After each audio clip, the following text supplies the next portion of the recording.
Yeah, this is education. This is teaching. Mm. This is what is going on. And the moment that you actually just you pick this career, this is just like being a doctor as well. A doctor Hmm. never stopped learning. A doctor never stopped reading. A doctor keep evolving through through his lifetime, his or her lifetime, reading Hmm. every day, checking on new techniques, checking on new medications or whatever it is. So the same situation actually happened with teachers in our field in education. We cannot actually just stop, attend a beautiful seminar with wonderful speakers there and having Yeah. a beautiful certificate, but at the end, you never use it. Yeah. It's like having a Ferrari and I don't drive it. Yeah. Oh, no, no, no, because I know how to drive this other car. Yeah, but Yeah, so I have it there. It's yeah, available. I can use it. I know it exactly. exists, but no, this is what I keep on doing. Yeah, I'll That's just no keep some. driving my little Fiat. Exactly. I was going to mention a Fiat too. Yeah, you read my mind. But this is gonna be very bad. Hopefully they don't listen to us. Yeah, yeah. Hopefully. Uh, but yeah, it's true. It's knowing it's available, knowing it would be faster, would be better in some senses, and yet going back into the old patterns, right? Yeah, yeah, And this yeah. has We have. happened because in the end, what are we doing? Are we educating students or we're just correcting them? Mm. Education is far more than teaching content. Yeah, we know. Hmm. Teaching content is, again, very important. We do need to learn content. As a doctor said, um, he was in the medicine academy in Buenos Aires. He said, when I'm operating, I cannot be Googling, I cannot be reading the Britannic encyclopedia. I need to know what I have to do. So, do we have to remember, going back onto Bloom's taxonomy? Of course, we do have to remember. Now, how do I make students remember? And there's where neurosciences have a lot to say. Yeah? Because we need to repeat, repeat, repeat. Um, I told you I'm from Argentina. I know very little about football, but I know Messi. I think everybody knows him. And Well, for sure. yeah, his name, right, will ring a bell. Um, why does he, I tell my students, I told my children when they were younger, why does he keep on training? If he's talented, naturally talented, he knows how to do things. So why does he keep on training? Well, because if it's not through repetition, I mean, movements would become slower. A little bit, but a little bit slower, not so precise. So we need a lot of repetition, but with novelty. And that Mhm. is something that neurosciences really insist on. Repetition, repetition, repetition. Yeah, drilling. I remember when I was training to become a teacher myself, we had to buy once, I remember a book that was drills that work, but they were very boring drills, drilling, drilling, drilling. That kind of repetition is boring, and I have to say you may be kind of hooked for a while, but then, as a teacher in the States said, and then you go poof, you kind of, yeah, no, this is too boring. So the idea is repeating, and there is where we have to invite all the senses, right? Repetition through visual input, auditory Hmm. input, tactile input, kinesthetic input. Yeah. So repetition in a kind of even play-like way. And when I say this, I'm not just referring to kids. I taught at university. I'm not teaching now. Hopefully, I will soon restart. But I did this with my even with my university students, right? Repetition, repetition through game-like activities, and then we were preparing for standardized tests. Of course, there has to be room for that, but repetition with novelty is what really works the trick, you know? Exactly. And yeah, it's that. And then one very important thing is that the way I teach is the way I test. then, right? Because I cannot be very game-like, let's say, a game-like a Good point. professor, teacher, bring variety of activities, and then the exam does not test things the way I taught and practiced them with my students. Not even Mind close. Yeah, you, okay. No, so bring games, playful, say, moments, okay. But then see that when you test, you also test the way you taught. That is, otherwise the test loses validity. Yeah, which completely. is, yeah. Completely. So this is the part. This is the teacher's dilemma, I would say, moving a little bit forward to awareness versus reality. Because true what you're saying. How do teachers reconcile what neuroscience tells us with what the Mhm, system forces them to do? Because this is mhm, another reality. System mhm, says one thing, but neuroscience says something far different. I mean, it's crazy. mhm, How is it possible that we have neuroscience here, like 3 years ahead, but mhm, educational system is still like in the mhm, 1920s? So the mhm. system is pushing teachers to do this, but neuroscience says this. How can we just reconcile this? I would say What? it's teachers learning about the very feasible, possible suggestions that neurosciences bring, because it's not impossible. It's not mean something which is far-fetched, and you say, no, I can reconcile this with what I have to teach to follow what the system expects me to teach. But yeah, we do need to involve the whole student, not just the part of the student who's able to reproduce, yes, and kind of throw up that he studied and repeats the same way I taught Hmm. them. So neurosciences tell us that we need to bring variety, lots of repetition, but variety. We need to work with the executive functions. It's not just reproducing, it's comparing, contrasting, elaborating, suggesting. Um, let's say they're so very, that's why, again, I'll bring Bloom. You brought him and then I keep him here. Yeah. Yes, Bloom's taxonomy, because executive functions, um, are I will just go back a little bit and tell you something. We share with animals, right, the basic learning devices, right? And they could be explained with the acronym PALM. So we have perception, the same as animals.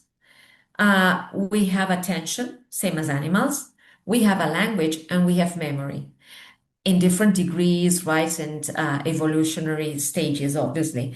But when I talk about perception, my dog feels if it's cold or hot. Yeah, even reptiles can feel the difference. Yes. Attention, they pay attention, we pay attention, but okay, good, so we share that with animals, the basic learning devices. Then we said um, language, they have a language of their own, we do have a language too. And memory, yeah, my dog remembers me. It's not that each time he sees me he say, oh, who's this lady, right? So they come with us unless we have some kind of issue during pregnancy, at conception, during birth, or some moment in life. We those do evolve in humans, obviously, to higher stages than in animals. So what makes the difference are the executive functions. The executive functions are just, let's say, a property, let's say, of human beings, and they evolve if and only if they are taught and trained, or more than taught, trained with or by somebody else who can push us forward, yes, into that development. So that has to happen at school. If I'm just reproducing, yes, I am in the attention, perception, memory, language, I'm using like the basic devices. We need to use the executive functions, those functions that are proper of human beings and that get let's say their highest stages of evolution if properly trained. Yeah. So let's train executive functions. So Mm? that's the reconciliation that we need to actually make here as Mhm, teachers. Definitely, the system pushes us to do something, but neuroscience, it's a realistic situation here. It's even more realistic than just the educational system itself. So we gotta mhm, actually follow what the neuroscience also tells us, how to teach better and all that. So here's the problem because not all the teachers, each teacher is a different world, I would say. Every teacher has their own situation. So this is actually causes burnout, mhm, trying to satisfy a system, but knowing that that's not the right path is this one. So that mhm, actually can trigger burnout as well, because the mhm, right path is this one, but not this one. And hmm. here comes the problem as well. And this actually takes me to what happened with Jose Torres, the other teacher in a previous episode. He was like this, no, I don't care who stepped in the way. No, no, these are my students and I'm gonna do everything for them. I don't care about the principal, the system. I don't care. It was Yeah. very straightforward. The point is that our priority is not the Minister of Education, is not the school head. They are relevant, of course they are. Our priority are the students in front of us, are those who we have to teach. Now, the point is that burnout comes generally, well, maybe because there are too many fronts we have to kind of face. But in many cases, it's because we even keep on doing the same things in the same way without trying to alleviate the burden a bit by trying to do things a bit differently, putting the students in the center. Yes, because we've been talking about learner-centered education for a long time, but in many places I still see that it's teacher-centered education. So it's me, what I have to tell you, I am the one who will have to do all the talking, the teacher, the TTT, no, the teacher talking time Yeah. is taken by me throughout. Yeah, it's so sometimes we may, of course, may feel burnout. There are too many obligations, too many, let's say, things to comply with. But at times, if we try to delegate, if we did more learner-centered teaching, if we went for new dynamics, if we brought more group dynamics into the classrooms, right, we would see that the burden is alleviated. Yeah. Yeah. But I've talked to teachers quite recently who said, no, no, I feel safer if I am in control. I say, Mm, yeah, but it's not you who has to feel safe. yes. You have to feel safe, of course, in the sense we explained at the very beginning. But students have to feel that they have a say and that they can share, that you can, even when teachers do teamwork. I always used to say this when I did trainings based on cooperative learning. We teachers have to become like the invisible member of every team. So we can move around, we can help more those who need our help. We can delegate, but that in some cases is something many teachers do not want to do yet. They want it the old way. Yes. So that causes a lot of, is felt as a burden. Yes. And then it's delegating, is saying no at times whenever it's possible. Yeah. Yeah. Um, and feeling that you are doing the right thing. If you're trying and you're really making an effort, trust yourself. If you love your profession, you most probably are doing the right thing. Yeah. Exactly. But then explore alternatives. At times, burnout comes simply because we are burned because of the amount of times we repeat things in one single way, you Exactly. know?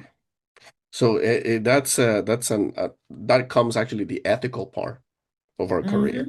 Mm-hmm. That's the Mm-hmm. ethical part because it actually falls onto everyone here. All the teachers actually responsibility about it. So how to teach and all that, how to develop, how to still like going from point A to point B every day because every day is something new. Every day we have to actually keep going and learning more in order to help students, of course. And here comes the other part. If you want to actually go against the system, but as the other teacher said, is going against the system, but smart. Okay? It's following it, but taking care of the kid because they are the most important part.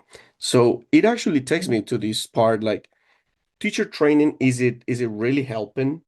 Is Mhm. it training outdated or not? Because sometimes it's like you said, sometimes like yes, many teachers actually attend these training sessions and all that, beautiful. Hmm. But do they really apply it? But Hmm. sometimes the training it's not actually so I don't want to say the word modern. How can I say it? More like something that Updated? adapt yeah updated, something that adapts to this, to our Mm. reality right now, because our reality actually goes far it's totally different from before. But Yeah. here's the part, and the neurodiversity, it's been put on aside, I think, in Hmm. most of the training sessions.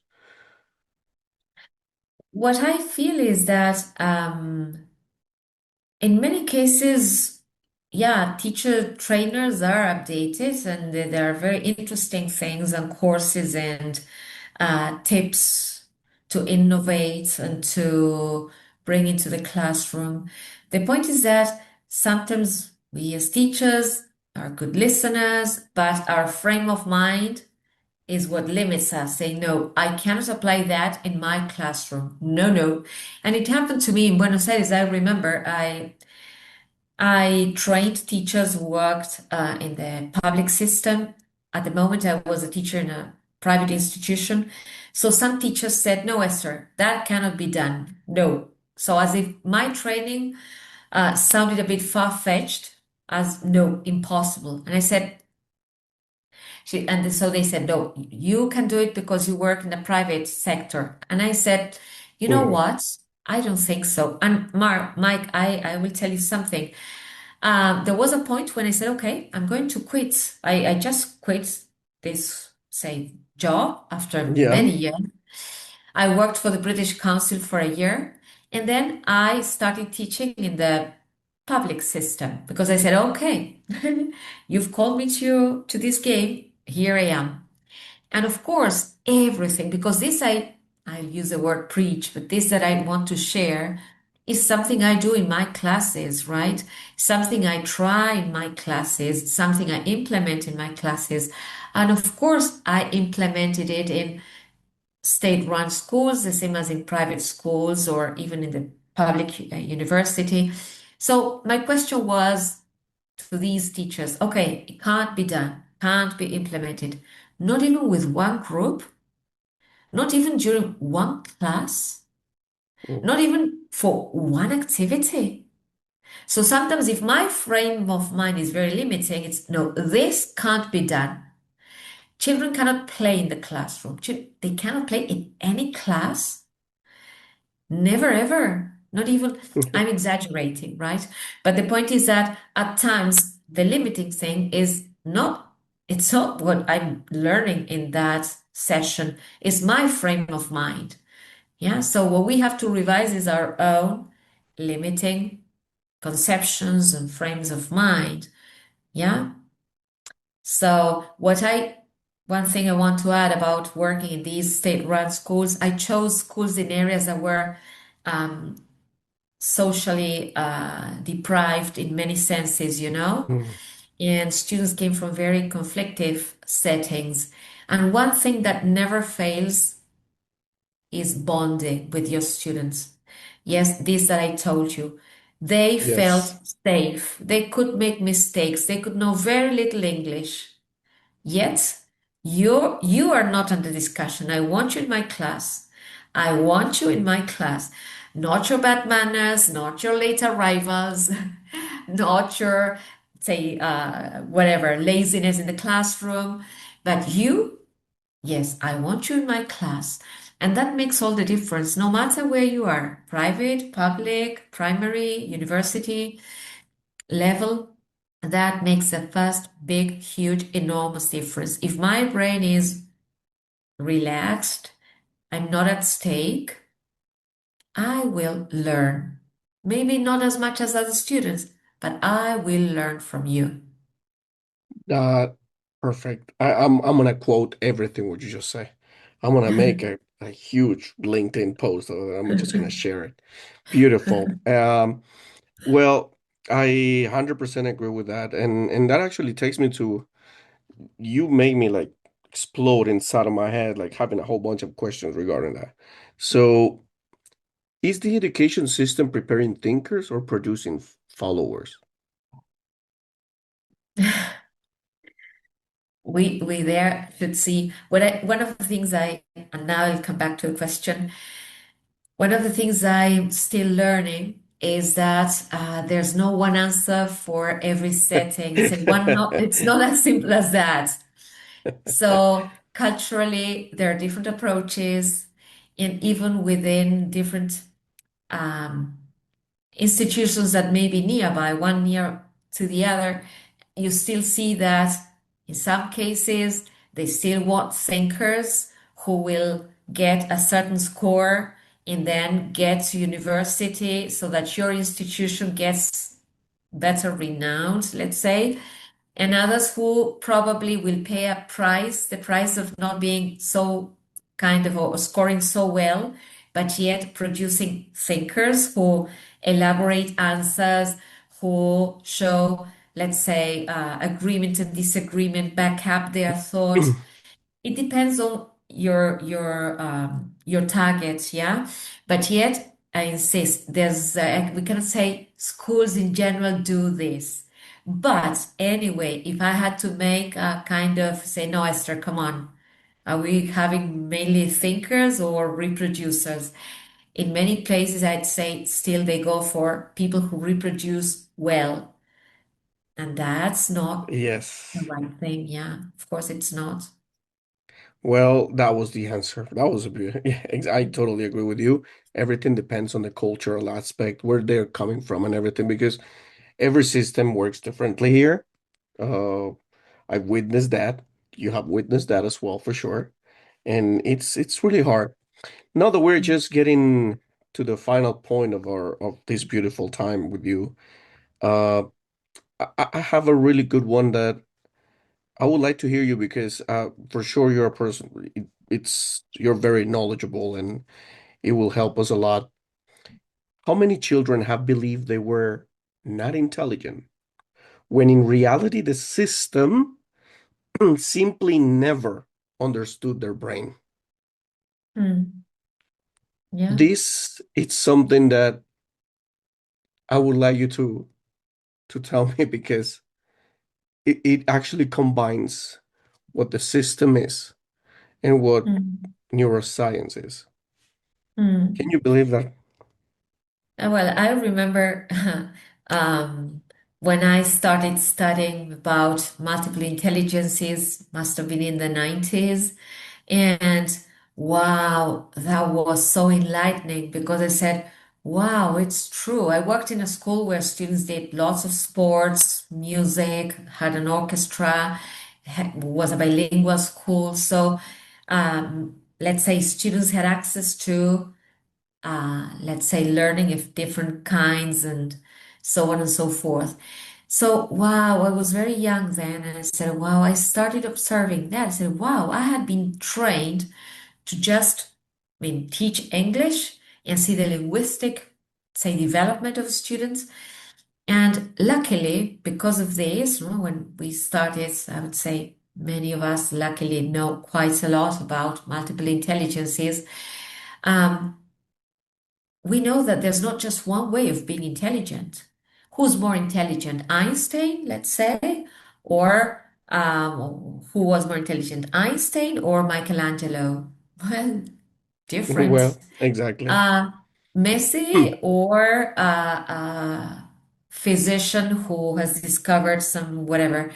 Um, uh, let's say, or a physic, or um, who's more intelligent? We are all intelligent in different ways. And that's not just a slogan. We are all intelligent in different ways. And the earlier we are taught that, yeah, the better for our own self-esteem. Yeah, because this is known too. The same as I told you, a kid from a very early age realizes if he's liked or not that much liked.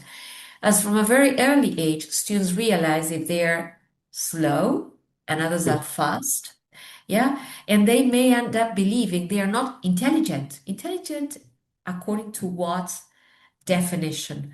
We're all Exactly. intelligent in some different ways. It's true, some people are luckier and seem to be good at everything, but that's not what happens to the majority of us. So let's teach that, but let's be convinced of that, right? That we are all valuable and that maybe some students are not that good. We are talking about teaching English, may not be that good at teaching English. Let them know that, well, they will anyway achieve at a different rhythm and that they may be high achievers in other fields, right? But let's boost their self-esteem. And it's not lying, it's just being truthful, honest, and saying, okay, come on, English is not what really, let's say, you're best at, yet you are intelligent in your own way. And I remember when I taught in this bilingual school, must have been the beginning of the 2000s, and I remember once a student of mine came and said, because and said, I'm very intelligent, Esther. I said, oh, really? And how do you know? He said, because you told us at the beginning of the year that we are all intelligent. And I felt, I must say, a bit proud of myself because I said, well, if he believed it, good for him because it's true. Yeah. So I'm intelligent and it's not being, as I said before, dishonest. It's not just pampering them. And no, I understand. Yeah, you're not that good at English. You'll anyway achieve. We'll try to find the ways. Yeah. But intelligence should be redefined in many schools, yet in many institutions. I agree. With that, I agree. Yeah. So that's neuroscience. Let's keep ourselves updated and let's keep actually doing the best. Esther, it's been a pleasure actually to have you here. What a wonderful time with you, and I wish I could actually just keep going for 2 hours maybe. It would be amazing. Uh, how can people contact you? For example, I saw that you have your business and more than a business, I think it's something I really love when I see teachers, educators worldwide trying to develop Mm. and help others. And I saw it, I was checking your Instagram, but maybe you can share it, you can tell us so people can Yeah. reach you out. And then you later you can send me all your social media links so Oh, I can please. share them. Please, thank you. Yeah, I'm the director, the founder of Evenio Consultancy, and we do teacher training. We also deliver workshops for parents and workshops for students, right? So we do it both in English and Spanish, which is my mother tongue. And well, teacher training, I've done that for many years now and yeah, workshops for parents as well. And yeah, mainly everything is based on neurosciences applied to education. And I would be more than glad to contribute with whoever thinks I can be of help. Thank you very much for asking, Mike. No, it's amazing. It's good actually to have these type of details because there are many people around the world that would like to have a really good training, a proper education, proper teaching. And right Mhm. now, that's my movement right now. That's my commitment, just Mhm. to uh, help great educators to stand out through this little window and say, you know what? Education exists. We still have great teachers. Come on, here's another one. Go. Thank you. Yeah, I think that teacher training is something we should all go for, whether if we are pushed by, let's say, the school owners or or not, we should always seek, let's say, professional development. And one thing I usually do is, I mean, I may do on-site training or online training. So I've been doing it here across Spain and well, South America, a little bit in the States. So yeah. I really truly believe in the importance of CPD or continuous professional development. So here I am. Wherever I can help, I'll be more than glad to do it. Thank you. Amazing. Wonderful, Esther. Well, again, this little corner here, it's always open for you.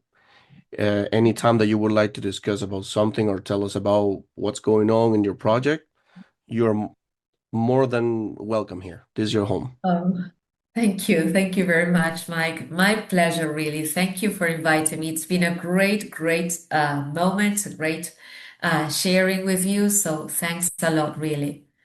Okay, then, Esther. So see you next time. Thank you very See much. you. Thank you. Bye bye.